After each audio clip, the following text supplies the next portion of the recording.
Judges have ordered that 13 Michigan legislative districts must be redrawn, stating that the maps were illegally influenced by race.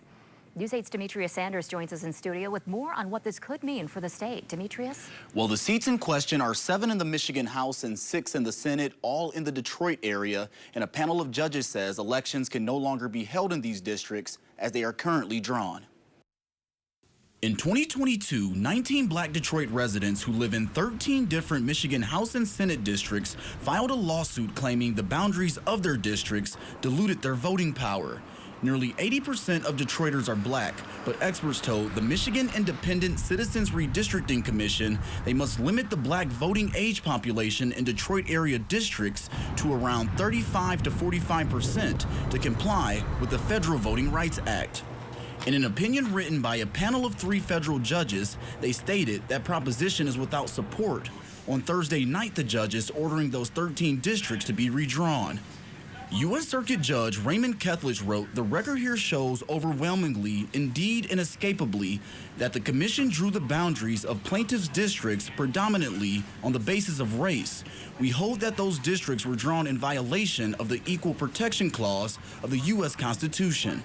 They drew the districts from Detroit out into the counties, and that's what they said does not recognize the Voting Rights Act. And so whatever the motivation, it's going to have to be redrawn. In early January, the involved parties are expected to appear in court to discuss the redrawing. And News 8 political reporter Rick Albin says a big question is whether those 13 districts can be rearranged to meet the Voting Rights Act without impacting surrounding districts. I guess it's possible, but it would seem like magic to me if you could do that.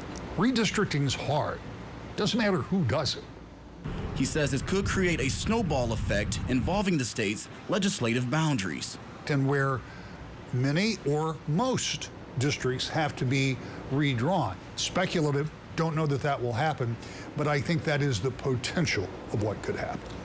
During next November's election, every seat in the Michigan House will be up for grabs. And if a large number of Senate districts have to be redrawn, Albin says they could also go on ballots in 2024.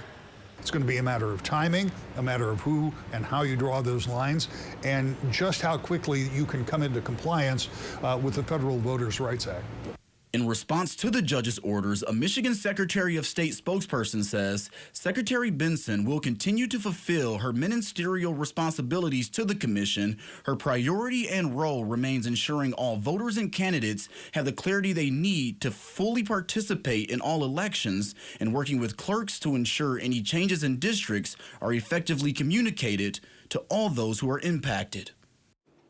Now, currently, the Michigan House is tied 54 to 54 with 2 seats that are unfilled, and Democrats hold the Senate majority 20 to 18.